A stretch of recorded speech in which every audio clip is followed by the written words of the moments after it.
Las Islas Salomón no aparecen en la mayoría de los mapas importantes. Son 900 islas dispersas en una franja del Pacífico suroccidental, tan remotas que el continente más cercano está a más de 1000 millas de distancia. Sus habitantes se encuentran entre los más pobres del mundo. Las islas en sí se encuentran entre las menos visitadas. Durante la mayor parte de la historia documentada, el mundo exterior solo les prestó atención cuando necesitaba algo: tierra, mano de obra, una pista de aterrizaje estratégica. Observaba, tomaba lo que quería y seguía adelante. Lo que nunca se le ocurrió buscar fue precisamente lo único que las Islas Salomón contenían y que ningún otro lugar del mundo podía ofrecer. Enterrada en el ADN de las personas que han vivido en estas islas durante 30.000 años, se encuentra una señal genética que ha obligado a los científicos a reescribir toda la historia de cómo los humanos modernos se extendieron por el planeta. El océano guardó ese secreto durante mucho tiempo. Para entender lo que reveló el ADN, primero hay que entender quiénes son realmente los habitantes de las Islas Salomón y cuánto tiempo llevan allí. Melanesia no es un país. Se trata de una región, una denominación cultural y étnica que abarca una franja de islas que se extiende desde Papúa Nueva Guinea en el oeste, pasando por las Islas Salomón, Vanuatu, Fiji y los territorios más pequeños que se encuentran más allá. Las personas que comparten esa denominación comparten algo más antiguo que la nacionalidad, más antiguo que el idioma, incluso más antiguo que las tradiciones culturales que los observadores externos han pasado siglos catalogando y admirando. Lo que comparten es una antigüedad considerable, una presencia en esta parte del mundo que precede a casi todas las demás poblaciones humanas sedentarias fuera de África por un margen considerable. Los primeros humanos que llegaron a las Islas Salomón no necesitaron barcos. Vale la pena detenerse a reflexionar sobre ese hecho. Hace 30.000 años, la geografía de esta parte del Pacífico era fundamentalmente diferente de la que es hoy en día. Los niveles del mar eran significativamente más bajos y las masas de tierra que ahora están separadas por aguas abiertas estaban conectadas o lo suficientemente cerca como para que las personas pudieran llegar a ellas a través de un paisaje que ya no existe. Las islas no eran islas. Constituían el extremo oriental de una masa continental continua que incluía lo que hoy es Nueva Guinea y Australia, y la gente caminaba hasta ellas o cruzaba solo los más estrechos desfiladeros siguiendo rutas que el océano ha engullido por completo desde entonces. Cuando terminó la última era glacial y subió el nivel del mar, esas conexiones terrestres desaparecieron. Las personas que habían caminado hacia el este se encontraron en islas. No se habían ido a ninguna parte. El mundo había cambiado a su alrededor. Esa población fundadora se quedó. Durante miles de años, las islas fueron completamente suyas. Un mundo de pequeños pueblos, agricultura de subsistencia, pesca y comercio entre grupos de islas, sin autoridad centralizada, sin un idioma único. Las tradiciones culturales y los dialectos hablados variaban de isla en isla y, a veces, de pueblo en pueblo dentro de la misma isla. Lo que mantenía unida a la población no era la organización política, sino algo más antiguo y duradero: la ascendencia común, la presencia compartida, el peso acumulado de 30 milenios de ocupación continua en el mismo lugar. Luego, alrededor del año 1200 a.C., algo cambió. Llegó un nuevo grupo de personas. Los austronesios, término que abarca una amplia gama de poblaciones marineras originarias de lo que hoy es Taiwán, llevaban generaciones expandiéndose por el Pacífico. Eran marineros extraordinarios, portadores de una cultura material singular que los arqueólogos identificarían más tarde a través de un estilo particular de cerámica decorada conocido como cerámica lapita. El grupo específico que llegó a las Islas Salomón pasó por Filipinas y entró en Melanesia. Y no estaban simplemente de paso, se quedaron.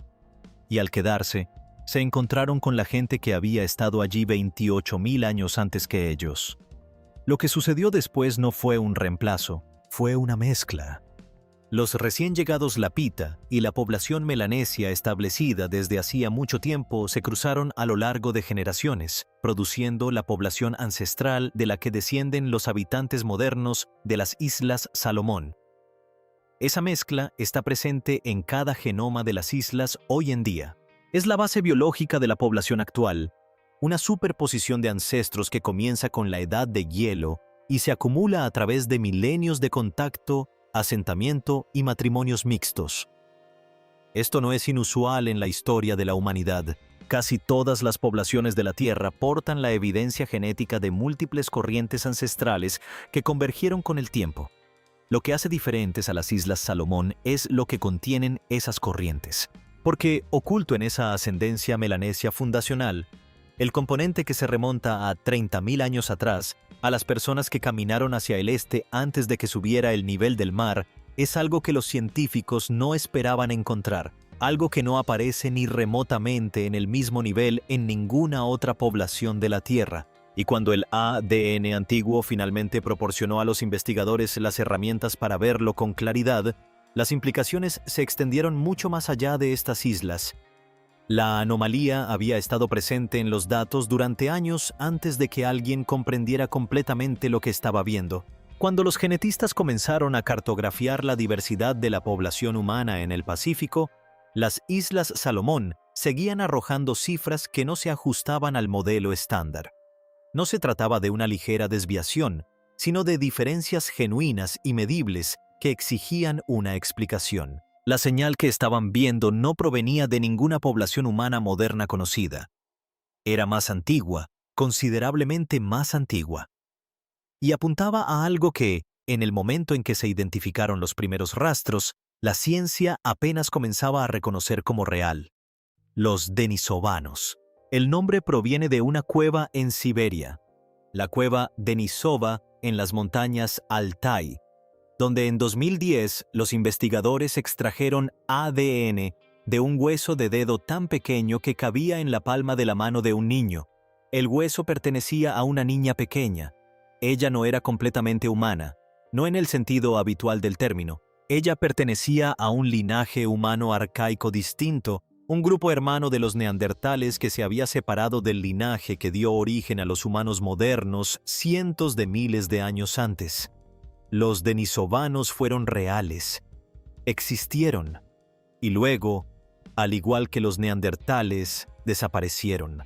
O eso parecía, porque el ADN no desapareció, sobrevivió, transmitido a través de los genomas de los humanos modernos que se habían cruzado con poblaciones denisovanas antes de que esas poblaciones desaparecieran del registro fósil. En las poblaciones europeas y asiáticas, la señal denisovana es débil, una fracción de un porcentaje, apenas detectable en comparación con el trasfondo más amplio de la ascendencia humana moderna. En las Islas Salomón y en Melanesia en general, la señal no es débil en absoluto. Se trata de la mayor concentración de ascendencia denisovana encontrada en cualquier lugar de la Tierra, con niveles que hicieron que los hallazgos iniciales fueran difíciles de aceptar e imposibles de ignorar. Lo que el análisis del ADN antiguo ha establecido, con una precisión cada vez mayor a medida que mejoraba la tecnología de secuenciación, es que esto no es ruido de fondo residual, no es un eco débil de un contacto incidental distante. La ascendencia denisovana que portan los habitantes de las Islas Salomón es estructurada y sustancial, y la genética no apunta a un único evento de mestizaje, sino casi con toda seguridad a múltiples encuentros separados entre los humanos modernos ancestrales y distintas poblaciones denisovanas en diferentes momentos y lugares, a lo largo de la larga migración hacia el este a través de Asia y hacia el mundo del Pacífico. Ese detalle es de suma importancia.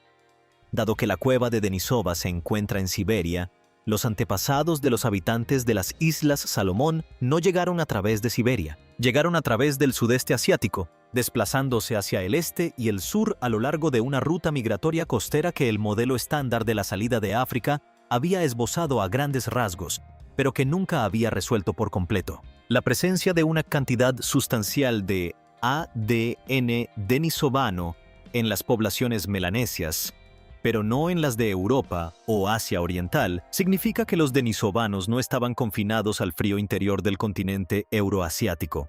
Existía al menos otra población denisovana, geográficamente separada de la siberiana, que vivía en algún lugar del sudeste asiático o en las islas situadas inmediatamente al este. Los humanos modernos que se desplazaban por esa región se encontraron con ellos, se cruzaron, y el registro biológico de esos encuentros sobrevivió 30.000 años de historia en su interior. Los genomas de las personas que ahora viven en islas en las que la mayor parte del mundo nunca ha pensado. El modelo estándar de dispersión humana fuera de África no tuvo esto en cuenta. No podía haberlo hecho. La evidencia no existió hasta que el ADN de los habitantes de las Islas Salomón fue examinado con la suficiente detenimiento como para revelar su contenido real. Lo que contenía era la prueba biológica de un capítulo de la prehistoria humana que prácticamente no había dejado rastro en ningún otro lugar.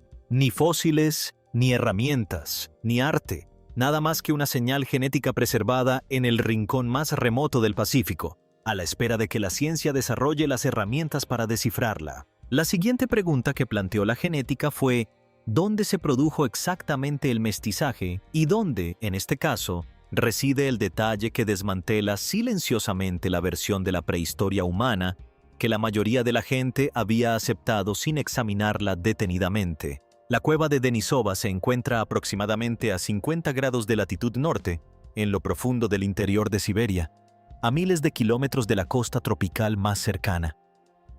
Los antepasados de los habitantes de las Islas Salomón nunca se acercaron a ella. Su ruta migratoria discurría hacia el sur y el este, bordeando costas que ahora están en su mayoría sumergidas, atravesando lo que hoy es la India, el sudeste asiático, y finalmente llegando a las cadenas de islas más allá. Si la señal denisovana y el ADN melanesio provienen de una población centrada en Siberia, la geografía no tiene sentido.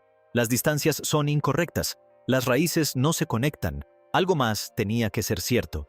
Lo que la genética sugiere con fuerza es que los denisovanos no eran una sola población que ocupaba un solo territorio. Eran poblaciones muy extendidas, diversas y adaptadas a diferentes entornos a lo largo de una vasta área geográfica que abarcaba desde los fríos bosques de Siberia, pasando por Asia, hasta las regiones tropicales más allá.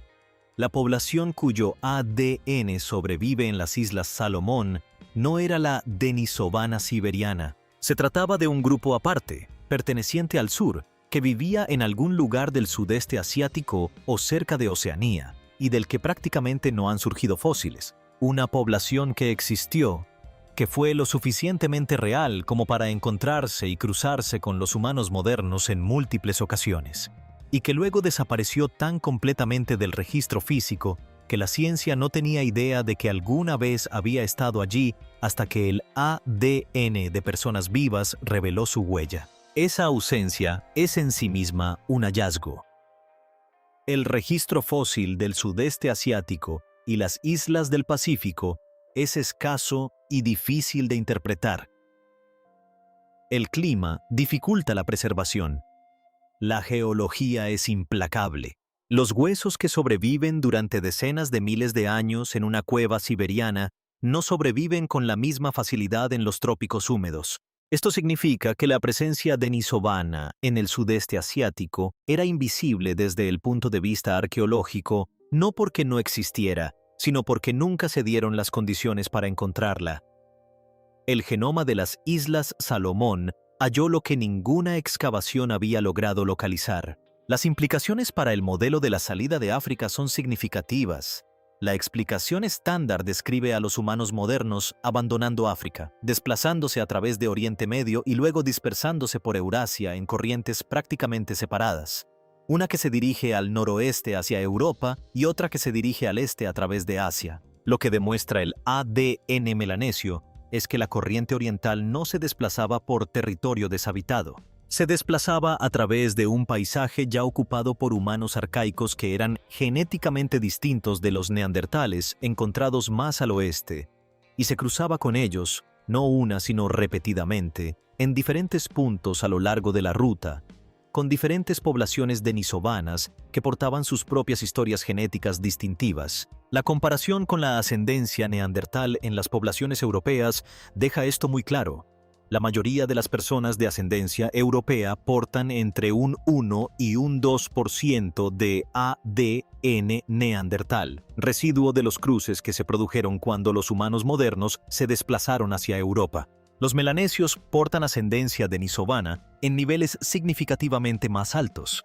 Los encuentros no fueron marginales, no fueron breves, fueron sostenidos y lo suficientemente frecuentes como para dejar una huella en el genoma que 30 años de historia humana posterior no han diluido. Y hay un nivel más. La ascendencia denisovana en las poblaciones melanesias no es genéticamente uniforme. Los análisis sugieren que proviene de más de una población de origen, lo que significa que los antepasados de los habitantes de las Islas Salomón no se encontraron con un solo grupo de denisovanos en un solo momento. Se encontraron con diferentes poblaciones denisovanas en distintos lugares a lo largo de miles de años. Cada encuentro dejó una huella. Todas esas huellas convergieron en las islas, y la gente que vive allí hoy en día lleva consigo cada una de ellas. Para entender qué aporta el genoma de las Islas Salomón a la historia de la pita, primero hay que entender cuál se suponía que era la historia de la pita. La expansión austronesia es uno de los grandes movimientos de la prehistoria humana. A partir de Taiwán, hace unos 4000 años, poblaciones de marineros expertos comenzaron a desplazarse hacia el exterior a través de Filipinas, Indonesia, las islas de Melanesia y, finalmente, hacia el remoto Pacífico. Llevaron consigo una cultura material reconocible, un estilo distintivo de cerámica decorada, geométrica y precisa, que los arqueólogos comenzaron a encontrar en una vasta extensión del mundo del Pacífico y que finalmente agruparon bajo un solo nombre, la pita. La cerámica se convirtió en el marcador. Dondequiera que aparecía, indicaba la presencia de personas conectadas con esta red austronesia en expansión, y se extendía por una vasta área, desde el archipiélago de Bismarck en el oeste hasta Samoa y Tonga en el este, trazando el contorno de una expansión que la lingüística, la arqueología y, finalmente, la genética coincidieron en que realmente había ocurrido. Las Islas Salomón se encontraban directamente en la ruta de esa expansión. El pueblo lapita pasó por allí. La cerámica está ahí. La evidencia lingüística está ahí. Durante mucho tiempo la suposición fue sencilla. Los lapita llegaron mezclados en cierta medida con quienes ya estaban presentes, y la población moderna desciende de esa mezcla en proporciones más o menos iguales. Era una historia bastante sencilla. El ADN la complicó considerablemente. El ADN antiguo, extraído de los primeros yacimientos funerarios. La pita arrojó un resultado que sorprendió a casi todos los que trabajaban en ese campo. Los individuos enterrados con cerámica lapita, las personas que la fabricaron y la transportaron a través del Pacífico, no mostraron prácticamente ninguna ascendencia papú o melanesia. Genéticamente, eran algo cercano a los austronesios puros, con un linaje que se remonta al sudeste asiático insular, sin una mezcla significativa con las poblaciones que habían habitado Melanesia durante decenas de miles de años antes que ellos. No eran una población mestiza. Genéticamente, eran distintos de las personas que ya habitaban las islas por las que se desplazaban. Sin embargo, los habitantes modernos de las Islas Salomón tienen una ascendencia mayoritariamente papú. La señal genética de los lapita, tan evidente en los restos antiguos, ha sido absorbida casi por completo. En los genomas de las personas que viven hoy en estas islas, el componente austronesio es solo una fracción del que portaban los primeros individuos lapita. La ascendencia melanesia de larga data, el componente que se remonta a los fundadores de la Edad de Hielo, no fue reemplazada. Ganó. Numéricamente, demográficamente, generación tras generación, a lo largo de miles de años de matrimonios mixtos, el genoma de la población existente fue absorbiendo gradualmente la contribución de la pita hasta que solo quedaron rastros de ella. Esto no es una sustitución que se desarrolle en la dirección que suponía el modelo original. El pueblo lapita no fue absorbido por el vacío. se encontraron con una población que se había ido acumulando en un mismo lugar durante 30 milenios, y con el tiempo fue su singularidad genética la que se disolvió, y no al revés. El pueblo sigue ahí. La tradición alfarera se desvaneció. Los genes de las personas que lo crearon se integraron en algo más antiguo y más grande que ellos mismos. Lo que esto significa para la historia más amplia del Pacífico se relaciona directamente con la cuestión de los orígenes polinesios, el mestizaje que dio origen a las poblaciones polinesias ancestrales, el momento fundacional en el que las ascendencias relacionadas con los pueblos austronesios y papúes se unieron para generar algo nuevo, tuvo lugar en esta región. En las islas cercanas a Oceanía, entre poblaciones cuya historia genética las Islas Salomón conservan de forma inusualmente clara, la ascendencia polinesia no se formó en algún lugar abstracto y distante. Fue ensamblado aquí, en el contexto biológico preciso que el genoma de las Islas Salomón ahora permite a los científicos reconstruir en detalle. Las Islas Salomón no son un corredor por el que pasan poblaciones más importantes en su camino hacia otro lugar. Son el lugar donde tuvo lugar uno de los eventos de mestizaje más importantes de la prehistoria del Pacífico. El ADN no permite una conclusión más suave.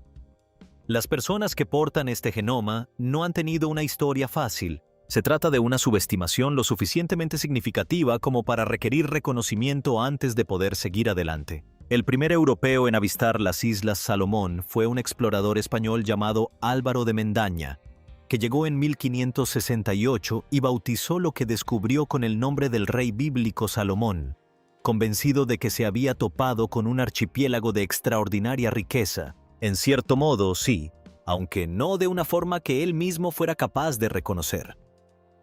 Regresó en 1595 e intentó establecer una colonia. Fracasó. Él y la mayoría de sus colonos murieron a causa de enfermedades. Las islas permanecieron aisladas durante otro siglo y medio antes de que regresaran los marineros británicos y franceses, y el contacto regular con el mundo exterior no se estableció hasta el siglo XIX, cuando los barcos balleneros comenzaron a hacer escala para comerciar y obtener suministros. Lo que siguió al contacto regular no fue la prosperidad, fue una devastación de un tipo particular y deliberado. A partir de la década de 1840, una práctica conocida como trata de personas se extendió por todo el Pacífico. Los barcos transitaban por las islas, reclutando mano de obra para las plantaciones de Australia, Hawái, Fiji e incluso de lugares tan lejanos como Sudamérica. Cuando fracasaba el reclutamiento, lo que ocurría con frecuencia, los barcos recurrían al secuestro. Pueblos enteros eran capturados. Las personas secuestradas eran transportadas a plantaciones donde eran sometidas a brutales condiciones de trabajo, alimentación insuficiente y violencia sistemática. Nominalmente, se les clasificaba como trabajadores asalariados. En la práctica, muchos nunca cobraban, y los que sí recibían cantidades tan pequeñas que constituían una burla. El tráfico ilegal de personas continuó hasta principios del siglo XX. La perturbación demográfica que provocó fue profunda y duradera. Las Islas Salomón se convirtieron en colonia británica en 1893, administrada con una inversión mínima y una considerable indiferencia. Luego, en diciembre de 1941, llegó la Guerra del Pacífico y las islas se transformaron de la noche a la mañana en un teatro de operaciones que no tenían nada que ver con la gente que vivía allí. Japón ocupó el archipiélago. Los marines estadounidenses desembarcaron en Guadalcanal en agosto de 1942 y comenzaron una campaña de 6 meses de extraordinaria ferocidad para recuperarlo. Murieron 20.000 soldados japoneses. Murieron miles de estadounidenses. Las aguas entre Guadalcanal y las Islas Florida acumularon tantos barcos hundidos que ese tramo recibió el apodo de Estrecho de Fondo de Hierro. Los propios habitantes de las Islas Salomón, a quienes pertenecía este territorio desde hacía 30.000 años, se vieron atrapados en una guerra entre imperios extranjeros que luchaban por el control de una geografía estratégica que, por casualidad, ocupaban. Sin embargo, no fueron del todo pasivos. A lo largo de la campaña, los habitantes de las Islas Salomón sirvieron como vigías costeros, proporcionando información a las fuerzas aliadas a pesar del considerable riesgo personal que corrían. Un hombre, Jacob Busa, fue capturado por tropas japonesas, torturado y apuñalado con bayonetas, y aún así logró escapar de regreso a las líneas estadounidenses para advertir de un ataque inminente. Los estadounidenses le otorgaron la Estrella de Plata y los británicos le concedieron el título de caballero. Durante décadas, contribuciones como la suya fueron minimizadas o ignoradas por completo por los historiadores que escribieron el registro oficial de la guerra. La independencia llegó en 1978. No trajo estabilidad. Las décadas siguientes dieron lugar a la sucesión de gobiernos efímeros, a conflictos étnicos entre las comunidades de Guadalcanal y la isla vecina de Malaita, a una guerra civil conocida localmente como Las Tensiones, que duró 5 años y causó la muerte de más de 200 personas, y a una lucha constante contra la pobreza, tan arraigada que más del 75% de la población aún depende de la agricultura o la pesca de subsistencia para sobrevivir. El hecho de que esta historia deba formar parte de una discusión sobre el ADN no es casual. Ese es el punto clave. La población que posee la ascendencia genómicamente más significativa del mundo del Pacífico, aquellas personas cuyos genes contienen respuestas a preguntas sobre la prehistoria humana que no se pueden encontrar en ningún otro lugar de la Tierra, pasó los últimos 4 siglos siendo esclavizada, colonizada, bombardeada y marginada. La ciencia estuvo a punto de no existir. El conocimiento estuvo a punto de no recuperarse. Y las personas que lo hicieron posible siguen estando, según casi todos los estándares medibles, entre las que menos recursos tienen y menos se escuchan en el planeta. Lo que el genoma de las Islas Salomón ha reescrito no es una nota a pie de página de la prehistoria humana. Se trata de varios capítulos que todos creían que ya estaban resueltos. La ruta de dispersión humana fuera de África, a través de Asia, se entendía a grandes rasgos antes de que llegaran los hallazgos de ADN melanesio. Los humanos modernos abandonaron África, se desplazaron a través de Oriente Medio, se extendieron de este a oeste por Eurasia. Algunas siguieron hacia el este a través del sudeste asiático y finalmente llegaron al Pacífico. Ese marco no es erróneo, pero se dibujó con una resolución demasiado baja para captar lo que realmente sucedía a lo largo de la ruta oriental. Y el genoma de las Islas Salomón ha forzado un aumento significativo en esa resolución. La migración no se produjo a través del espacio vacío. Se trataba de moverse a través de un paisaje ocupado por poblaciones humanas arcaicas con las que los humanos modernos convivieron y se cruzaron a lo largo de miles de años y múltiples eventos separados. El mapa de dispersión limpio no tenía espacio para eso. El ADN lo requiere. El número y la ubicación de los eventos de hibridación denisovanos se han revisado al alza a medida que la tecnología de secuenciación ha mejorado y se han analizado más genomas. La imagen que ha surgido no es la de un único encuentro ancestral en un único punto del tiempo y el espacio. Se trata de una serie de contactos con poblaciones denisovanas genéticamente distintas en diferentes lugares a lo largo de la ruta migratoria oriental, cada una de las cuales dejó su propia contribución rastreable en el genoma melanesio. Las Islas Salomón no solo conservaron evidencia de un capítulo perdido, conservaron evidencia de varios. La base genética de la expansión lapita y los orígenes de la ascendencia polinesia han sido revisados sustancialmente. Los primeros individuos lapita no eran la población mixta que asumía el modelo estándar. La mezcla genética se produjo tras su llegada a Oceanía, cuando los recién llegados austronesios y las poblaciones melanesias establecidas desde hacía mucho tiempo convivieron durante generaciones, dando como resultado algo que ninguna de las dos ascendencias había sido por sí sola. Esa mezcla se convirtió en la población fundadora del asentamiento de la remota Polinesia. El genoma de las Islas Salomón es el registro más claro que se conserva del contexto biológico en el que tuvo lugar ese acontecimiento fundacional. Ninguna de estas revisiones es una abstracción. Existen dentro de los seres humanos vivos, Los 700.000 habitantes de las Islas Salomón llevan hoy en su ADN un archivo biológico que ninguna otra población en la Tierra posee de la misma forma. La ascendencia denisovana está presente. La profunda señal fundacional melanesia está presente. Los rastros de la mezcla con la cultura lapita están presentes. 30.000 años de presencia humana continua en uno de los entornos más remotos y exigentes del planeta, registrados no en piedra ni cerámica, sino en el genoma de una población viva, accesible a la ciencia porque esas personas sobrevivieron a todo lo que les hicieron y permanecieron allí. La presencia geopolítica convive de forma incómoda con ese hecho. Las Islas Salomón se encuentran hoy atrapadas entre los intereses estratégicos australianos y la creciente influencia china, ya que el gobierno firmó un pacto de seguridad con Pekín en 2022 que alarmó considerablemente a sus socios occidentales tradicionales. La economía sigue siendo una de las más frágiles del planeta. La infraestructura es inadecuada. El acceso al agua potable no está garantizado en gran parte del país. Las islas están expuestas a terremotos, tsunamis y ciclones con una regularidad que una nación con más recursos difícilmente podría absorber. El argumento silencioso que plantea la ciencia, expresado con claridad, es el siguiente. Las Islas Salomón no son una preocupación secundaria.